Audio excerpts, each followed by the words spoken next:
বীরের পতার যে মৎস্য বাজার, সেই মৎস্য বাজারের সামনে কিন্তু সর্বকালে সর্ববৃহত্তম আজকের এই যে জ্যাম, এই জ্যাম কিন্তু আমরা এর আগে এরকম জ্যাম কিন্তু দেখিনি। আজকে যে যেমনি পাচ্ছে কিন্তু এই গাড়ি যানবাহন তারা কিন্তু পার্কিং করছে, এর ফলে কিন্তু এই জ্যামের সৃষ্টি হয়েছে। আপনাদেরকে যদি দেখায় বিনিপতা তো শুরু করে প্রায় 30 মাইল পর্যন্ত কিন্তু এরকম জ্যাম লেগে গিয়েছে। কোনো গাড়ি কোনো লাইন মতো নেই, যে যার মতো যে দিক থেকে পাচ্ছে সে কিন্তু সেই দিক থেকে গাড়ি ঢোকাচ্ছে, যার ফলে কিন্তু এই জ্যামের সৃষ্টি হয়েছে।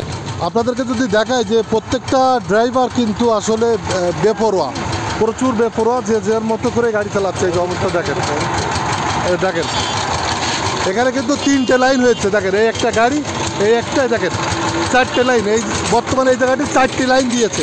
এইটুকু রাস্তা যদি 4টে লাইন দেয় তাহলে কিনা পারাপারে তারা কীভাবে পারাপার হবে বলেন? তারা কি পারাপার হইতে পারবে? দেখেন অবস্থা দেখেন,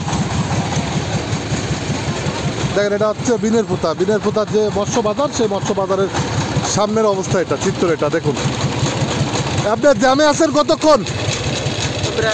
আধা ঘন্টা ধরে জ্যামে আছেন। দেখেন জ্যামে কিন্তু আধা ঘন্টা ধরে তিনি রয়েছেন। প্রত্যেকটা মানুষ কিন্তু খুব ভোগান্তির মধ্যে রয়েছে। আর এই গাড়ি, বিশেষ করে এলোপাতাড়ি গাড়ি চালানোর জন্য কিন্তু এই অবস্থা। মুরব্বী কোথায় যাবেন? জামে বেঁধেছেন কতক্ষণ? আধা ঘন্টা। দেখেন আধা ঘন্টা ধরে জামে দাঁড়িয়েছে। যদি এই আধা ঘন্টা একটি রুগী যদি থাকতো, তো একটি রুগী কিন্তু আধা ঘন্টা থাকলে কিন্তু সেই রুগী কিন্তু বাঁচানোর সম্ভাবনা খুবই কম। আপনারা দেখেন অবস্থা, বর্তমান যে পরিস্থিতি সেটা দেখেন। চেষ্টা করেন। দেখেন অবস্থা দেখেন, এত পরিমাণে জ্যাম, অবস্থা দেখেন। এই দেখেন মিডন কতক্ষণ তো যাবে, কতক্ষণ? 20 মিনিট। খুব কষ্টে, আসলে খুবই কষ্ট। হঠাৎ করে জি ট্রাফিক দরকার।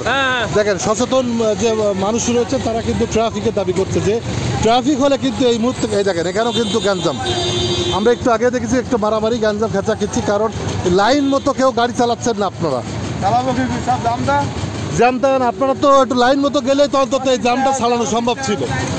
ইচ্ছা মতো কি এইভাবে চাইলে যে যার মতো যাইতে পারেন? এই বাসওয়ালা একটু আগে দেখলাম, এই বাস ড্রাইভার ভাই আমরা দেখছেন এই রাস্তাঘাটে এইভাবে চলা যায়, দুই সাইডে মাছের কারখানা, আর এই মাঝখানে গাড়ি বিভিন্ন ট্রাফিক পুলিশের প্রয়োজন হয় নাকি? এটা প্রশাসন না থাকলে হয়, এটা ব্যবস্থা করেন। একটু ট্রাফিক পুলিশের দাবি কিন্তু সবাই জানাচ্ছে, এখানে জরুরিভাবে কিন্তু ট্রাফিকের প্রয়োজন, এমনকি দাবি কিন্তু সবাই করছে। কারণ এই যে জ্যাম, এই জ্যাম কিন্তু সবাইকে গেলে অবশ্যই কিন্তু ট্রাফিকের প্রয়োজন। ট্রাফিক ছাড়া কিন্তু এই জ্যাম চালানো কোনো প্রকার সম্ভব নয়। এই যে দেখুন অবস্থা,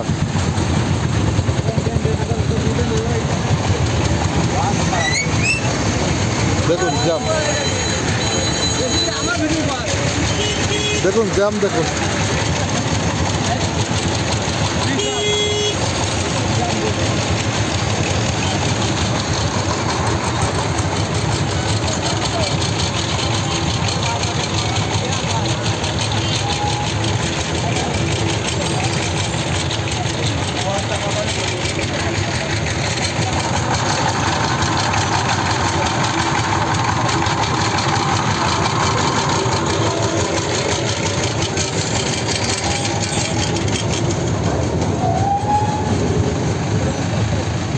বিনের পতাতে কিন্তু সর্বকালের সর্বশ্রেষ্ঠ জ্যাম আজকে আমি দেখতে পেয়েছি।